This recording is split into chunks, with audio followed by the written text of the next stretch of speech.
Now go live.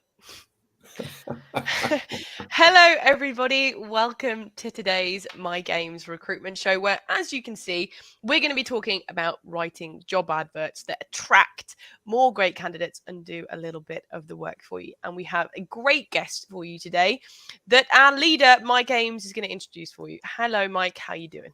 Yes, I'm very good. Actually, if I was any better, I'd be twins. And some people look like I'm having twins, but I don't tend to mix with those people for too long. So we've got, as you could see earlier, Anna Iveson on the show. She's a copywriter, but a lot more than that. She works for an organisation called Grant Cardone Organisation. For those that don't know, Mr. Cardone, I think he's probably one of the biggest independent property investors in the United States. And his infomercial business, which sells knowledge as to how to build real estate empires, is $1 billion. I mean, it's huge, really. And you do not get to work for his organization unless you are the creme de la creme. That's who he takes. And Anna, is that so? Welcome to the show, Anna. Lovely to have you with us. Thank you. I don't think my head's going to fit in that box soon if you keep bigging me up like that. Box. Never It's great to be nice here. things to me. Okay, Anna. So today we just sort of we're going to talk about job adverts. Now, you obviously specialize in writing in general, but we're going to look at job adverts specifically today. What is it that you think is the main thing that people get wrong, or the main things that don't work anymore, maybe?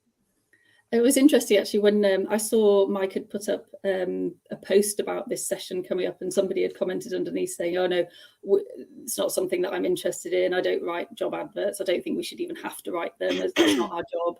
And so I kind of felt a bit like there's this almost stigma around it, that it's not that important and it's not an essential part of the recruitment process.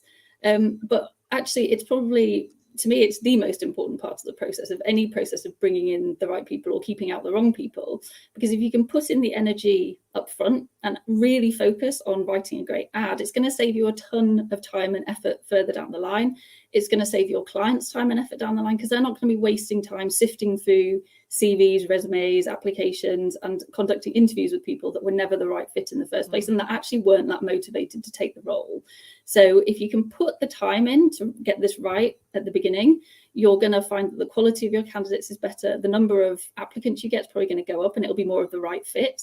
And so it just makes your life much easier all the way through the recruitment process. That's interesting you say that, because I think there are two really important documents that all recruiters write.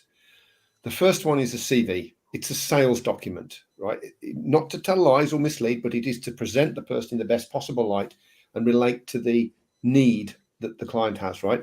The other one is a job advert, because I was told years ago that marketing, because that's what job adverts really are, aren't they? Marketing is as much about getting rid of the people that you don't want as it is about attracting the people that you do want. And it's interesting that you should say that. It's about sifting through the noise, isn't it? Exactly. And I think a lot of the time when people are writing job ads, they write it too much from the perspective of the organization and what the organization wants, rather than thinking about it from the perspective of the potential candidate and saying, what do I need to be in order to appeal to the best possible person? Because ultimately that's what you're trying to do. You're not just getting this person to apply for a job. You're probably, if they're an amazing candidate, competing against like other organizations, maybe dozens of other organizations, because if a candidate's worth their salt, there's going to be other people fighting over them. So you need to pitch your organization to that person as much as you want to bring in the right people. I think there's a lovely joke, actually, which I'm just going to share with you. It has total relevance. It's clean. There are two hunters in the forest, right? And they've shot all their bullets. They're just trudging back to the camp. Turn around a corner, there's a big grizzly bear, and it's open for business, if you know what I mean. It's going to eat them. And so it's like, oh my God, and it starts to charge. So the one hunter turns round and starts to run away. And the second hunter shouts after him, there's no point running because you'll never outrun the bear. And the first hunter turns around and shouts, I don't need to, I just need to outrun you. And I think when it comes to advertising, you don't have to be the best employer in the world. You just have to be better than the other employers that candidate is looking at. You just have to be better, don't you? And I think job adverts are part of making you more attractive. Exactly that. And I don't think it really and I hate to say it, but I don't actually think it takes that much work to be better than other people recruiting, because if we're being honest, most job ads are not the best, with all the respect in the world to your audience, and to the recruitment industry as a whole. So I was having a little look for some examples of terrible job ads, and I stumbled across one, which I think Mike's going to be able to bring up on the screen. So I'm just going to read a couple of the bullets. So the intro for this job ad was, "We're proud and excited to be transforming the global communications landscape through our omni-channel platform as a service, OPAS." So I don't know what that means. And what's funny about this job ad is that it was for a marketing role. It was for me, and I don't know what this means. And so if you look at a couple of the bullets, it says, "Plan, deliver and build regional field marketing programs that help to further promote message board awareness and drive pipeline." Don't know what that means. "We're data geeks, so you'll use data and metrics to track and review our marketing campaigns." Okay, yeah, that makes sense to me. "Partner closely with our sales leadership team to determine impactful demand and lead generation strategies." I don't know what is being asked of me here, and why I should be excited about this company, because it's just not speaking to me. And this, unfortunately, is what most job ads look like. And I've applied for a fair few jobs, so I have experience looking at this kind of thing, and it doesn't get me excited, and that's ultimately what the job ad has. It's interesting looking at that. Do you find as well, you said earlier, a few minutes ago, you said, oh, well, you should write the advert for the person reading it, not for you, right? And I've seen a lot of adverts over the years, and many of them, they start talking about themselves and what they want and what they're about. And actually, that's fine. I mean, I suppose you've got to put that in there somewhere. But really, when someone reads it, they're interested in what's in it for them, aren't they, really? They want to know, well, okay, if I take this job, what does that mean to me? And that's buried at the bottom somewhere, if they bother to put it on there at all, really. It's amazing, isn't it? Exactly. And when somebody's looking for a job, that is really all they care about. They don't care about the organization particularly. They might care about it if it's a well-known brand. They might care about what the status of that brand says about them, so how they're going to kind of borrow the credibility of that brand and how it enhances their own status. They're going to think about how it can make them wealthier, how it can give them financial security, how it can give them job satisfaction, how it can help them fulfill their potential. But ultimately, they don't care about the organization. If the organization can't give them any of those things, they're not going to pay any attention. They're not going to care. So the job ad, the first role of the job ad is to make the person care and to get them excited. And unfortunately, that bit, which is the kind of most important bit of a job ad, is lacking from almost every ad I've ever seen. So that's kind of hooking them in, then, isn't it? That's the, exactly. the main. Yeah, and so to hook them in, are we saying then that what we have to do is really tick those boxes that people are having their heads about, is this job for me? So what am I looking for? Oh, yes, they've got a fantastic leadership program that I can go on, or yes, they work from home policy, or whatever it is that candidates are interested in. You kind of lead with that to get their attention. So in the world that I operate in, we regularly do this exercise called the ideal client avatar. I don't know if it's something that you're familiar with. We talk about it a lot, yeah. So when you're creating an avatar, what the avatar is basically who is if you were drawing the absolute perfect individual for your role, who are they? What do they look like? What does their life look like?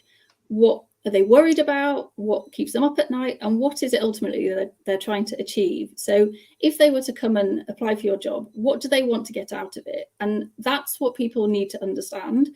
And as a marketer, that's kind of the basis of every communication that I would write or another copywriter would write.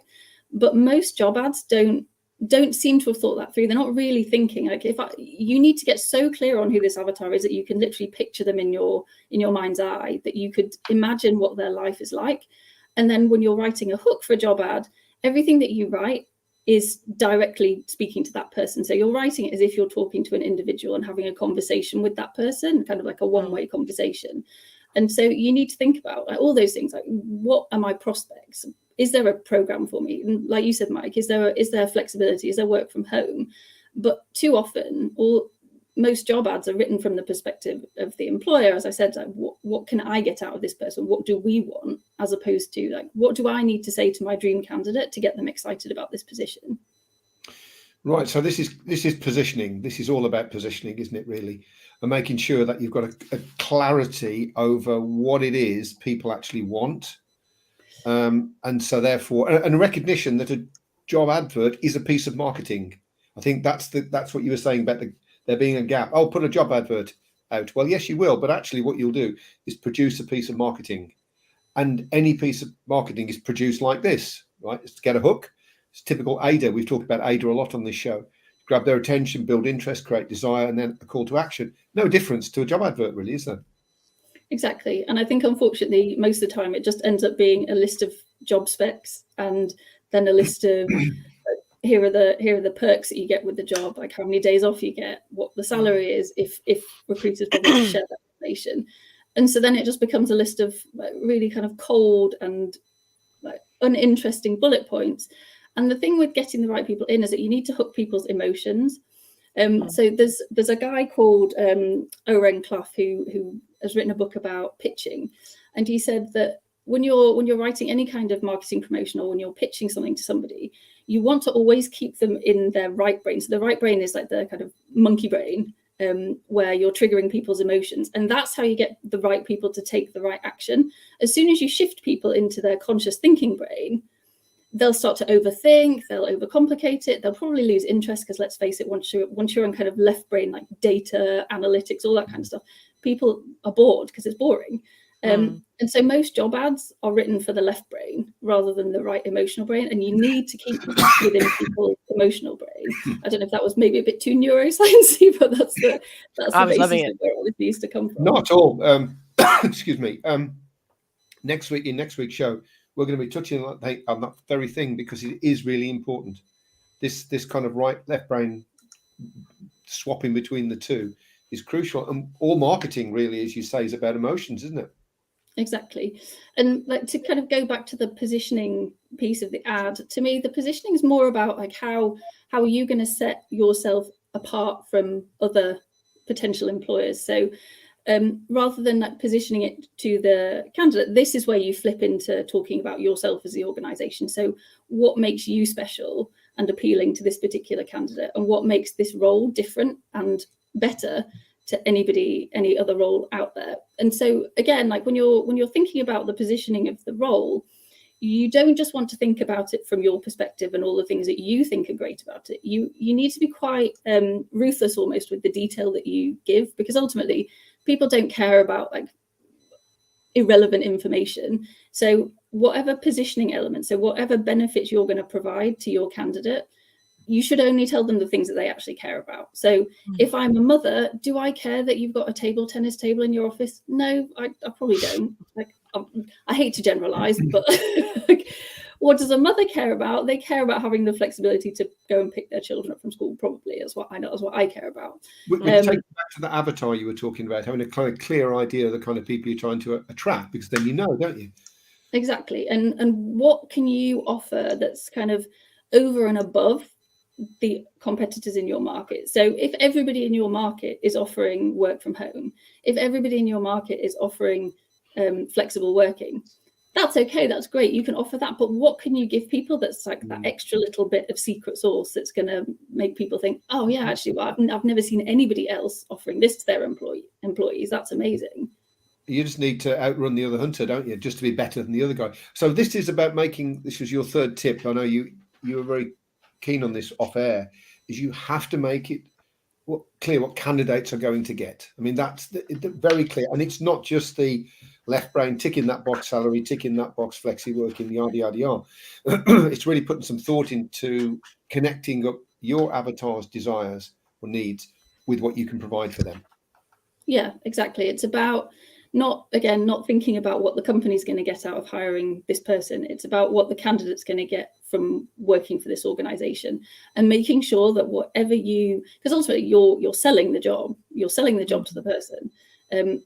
How can you make sure that this job is so appealing that it almost becomes like the only one that they want to get, and anything else that they get an interview for is kind of like the second best option, and they'll settle for it if they have to, but yours is the one that's kind of the pick of the bunch and the one that they're desperate to land.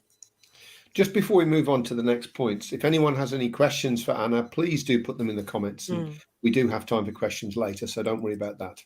And so just on that, Anna, so that that isn't necessarily just what they're going to get now as well, is it? That could also include what their future prospects are in the company, how they can grow, how they can progress. That kind of thing is also important in that number 3 of what they're going to get from you, right? Yeah, and this is something in the copywriting world that we call future pacing. So you want to give people a picture of what their life could look like in the future. Obviously, you're not going to say to them, oh, well, you know, with this job in 5 years' time, you're going to be able to buy yourself a 6-bedroom country manor. We're not going to go into that detail because that's not unless you work for the Grant Cardone organisation, in which well, case... that's true. Although I have to say they didn't promise me that as much as I would love them to. But it's about allowing people to picture where they're going to go, because it's one thing to say to somebody, right, come join us now, because for the next 6 months you're going to have an awesome time. But the recruitment process is expensive, and it's time consuming and it's stressful. So you want to find somebody that's in it for the long haul and that's going to stay with you for a good few years if you can get them to. So you need to paint a picture of what their life's going to look like, not just now, but in the future as well. A vision for them, really, moving into the future. Exactly. You were telling us as well, you applied to a government, I don't know whether I can actually say the government organisation that you applied for. I suppose you can if you want to. And that was quite a trial, wasn't it, to get in there, I think you said. Yes, it was when I was actually in my final year of university. I applied for a job at MI6. Now, MI6 has the benefit of being MI6, and it comes with all the cool of being associated with James Bond. So their particular job ad was initially, when I started looking for jobs, I wanted to work for the civil service. And so I was looking on the Foreign Office website, and all it had was a single line. It just said, MI6 is currently recruiting. If you want to apply, send an email here. And that was it. That was their entire pitch. But obviously MI6 is MI6. They can say that because you're looking at it going, I don't care what the job is, because it's just really cool to work at MI6. Like, it's implicit just because it's MI6. But that process was literally the most grueling process I've ever been through. Second to that was I was looking for some marketing jobs, and I came across a job ad for a tech startup, and it was for a role as a kind of operations integrator kind of position. And that job ad was incredibly long. It had all the things that I mentioned, the hook. It had lots of information that made the organization sound unique. But what they did, which was really interesting, was that they put in a load of proof points, which is something that is definitely missing from a lot of ads. They had testimonial videos from candidates, from people that already worked there. So these were people who were already within the organization, basically just saying what a blast they were having, how amazing it was to work there, how brilliant the CEO was. And then they also had a video from the CEO as well, so that you could get a real feel for what the company culture was like. They had videos around the office so that you could actually kind of picture yourself there and place yourself there. And when I applied for that position, the application process for that was almost as long as the one for MI6. And remember, this was just a tech startup. But when I went through the process, I was so motivated to go through it because of everything that had been given to me in that ad. It had given me such an amazing flavor of what was to come that I was more than happy to spend hours and hours and hours submitting this application. And I wasn't just copying and pasting kind of stock answers that I'd come up with from other applications or from my CV. I sat there for hours, like really thinking through how I was going to answer those questions, because they'd got me so excited and so motivated to apply for the position. And so that's really what you want your job ad to do. It had done such a great job of hooking me in, getting me excited, making me think, oh man, I've got to land this job. I'm going to do whatever it takes to get there. So that when the recruiter was looking through my answers, they were getting a true flavor of me at my best, because I'd given my best, because it seemed worth it. But if you, I think that's really important, actually. If you want to see a company's video, which does that, if you Google Knights, they're a law firm and they're based in Stoke, and you go on their website and you find the Work For Us page, they have one of those videos. You can go and watch it. And I have to say, it makes me want to work there, and I'm not even a lawyer. It does exactly as you suggest. They kind of showing the offices and people working around. I think they interviewed the chief executive officer, says a few things, and loads of people like the people they want to interview and hire come on there, and you just think, yeah, what a great place. I mean, I don't know whether it is or not, I really can't comment, but it's a really good video. And there are some agencies, I won't mention their names because it's not fair on this show, but there are some agencies who do that as well. And it is that proof, because you see it looks genuine because it's a video. People are saying things and you think, well, they don't look, they're lying really. And it elevates that, it makes that go a bit faster than the hunter that's next to them, doesn't it? It kind of propels them a little bit further ahead, which is what you want. Exactly, and most people aren't doing that. So when you come across a job ad where somebody's embedded a video, or I've just seen from John, he said, where do you put all those things? Yeah, this is a question that we've got. So John's asked, it's a lot of pointers and tips, but how are you supposed to fit all of those messages into a readable ad? And it's a good question, Anna. Well, I mean, assuming, so the job ad that I was speaking about was on, I think it was on Indeed. So it was on a kind of typical recruitment website. I'm not going to lie, the copy ran long. But the thing is, with most of these sites, I'm guessing that there isn't a word count limit, or is that typically a barrier that you come up against? I don't think it's that. I think it's probably more attention span of the person looking. You can't be too long, just too boring. You know that. Exactly that. That's exactly what I was going to say. Like, there's no limit to how much you can write, as long as you're keeping people interested. So I recently wrote, so my husband and I live on a small holding in North Yorkshire, and we changed our heating system. This is relevant, by the way, before you're wondering where I'm going with this. We just changed our heating system to ground source. So we have an oil tank and an external boiler that we needed to sell. And we decided we were going to sell it on Facebook Marketplace. And this is like £1,000 just plonking it on Facebook Marketplace, along with all the other boilers and bits of junk for sale. So I wrote this really long ad, because most people just put like oil boiler for sale, £1,000, come get it if you want it. I wrote this really long story about like why I was selling it, like all the challenges I was facing, getting rid of all the crap in my house, like put a couple of jokes in, and it had sold within 24 hours. Like, it was a really long ad, and I had a few people like message me, go, that was a really funny ad. It was really interesting to read. And so that's the point. You can be as long-winded as you want, as long as you're not boring. Yeah, boring is bad, really. You can do the same with videos, by the way, guys. You can produce a video as long as you like. There's no limit. You just can't be boring. And I think that's a really key message to take away from this, isn't it? Exactly. Yeah. And I think the sort of final point that we spoke about beforehand, Anna, is explaining this. What happens next for them, taking away some of the questions that people have about the process as it moves forward.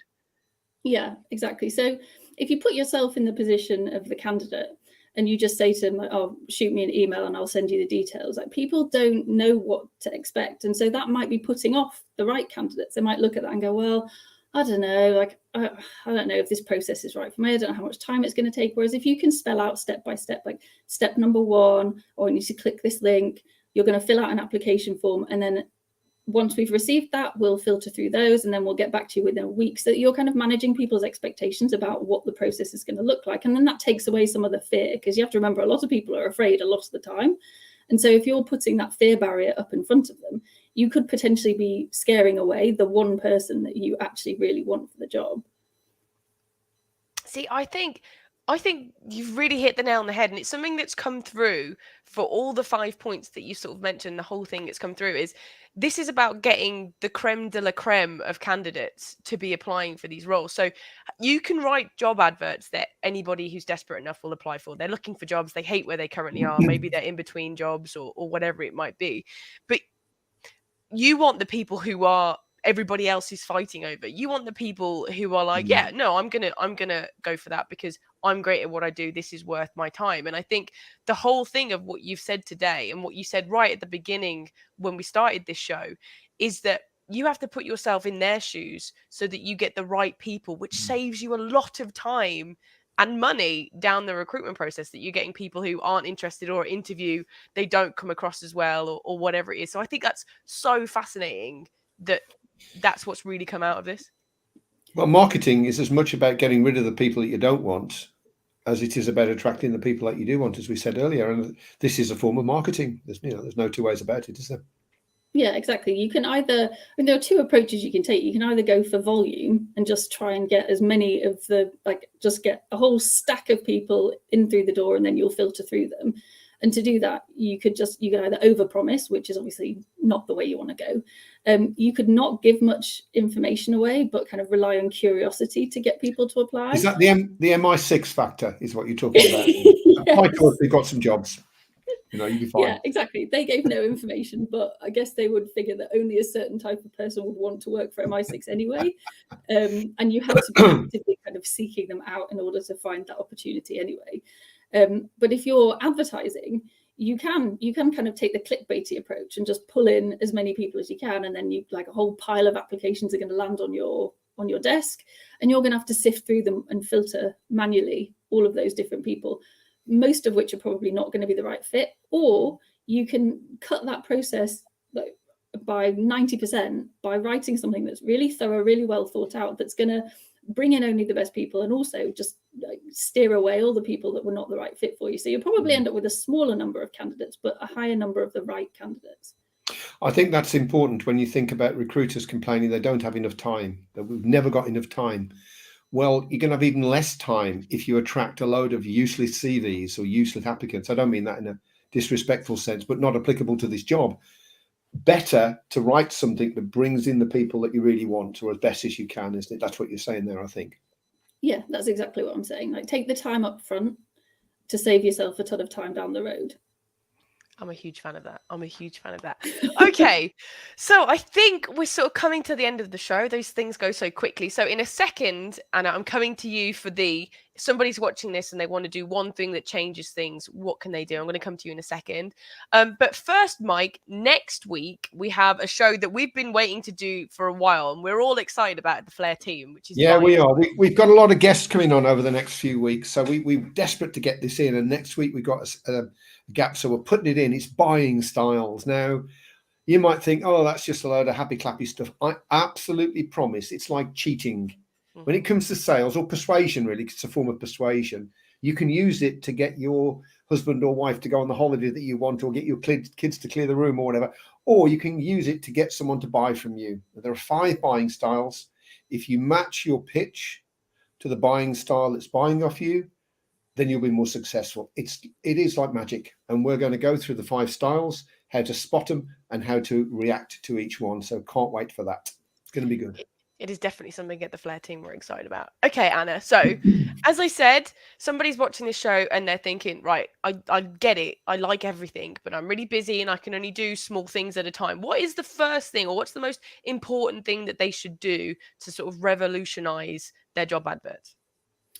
So I think it's something that we've kind of gone back to quite a few times during our conversation, is the idea of putting yourself in your candidate's shoes. So rather than thinking about everything from your own perspective as the organization and what you need and what you want to find and what kind of roles and tasks you're trying to get this person to do, really think about how you need to speak to the perfect person for you. So I would definitely recommend going through that avatar exercise as the starting point, and really thinking about who is the one person. Like, if I were to imagine who this person was, like, give them a name if you have to.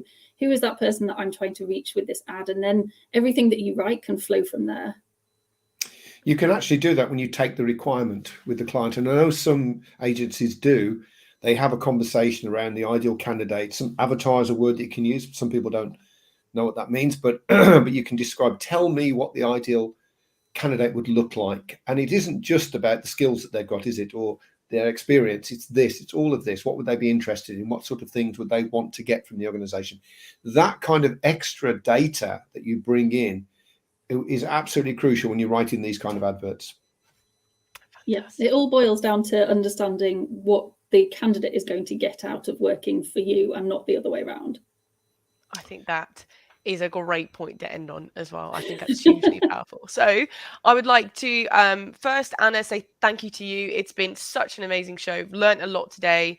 And it's one of those things that when you say it sort of seems really obvious, but I feel like it's completely changed the way I feel about job adverts. So thank you very much for coming on the show, Anna. Oh, thank you for having me. It's been fun. It's been a pleasure, and it's gone by so quickly, hasn't it, as we said it would be. So thank you very much. Thank you, Kirsty, for being in the chair as usual, for Anna for coming on the show, and thank you for watching, and we'll see you next week.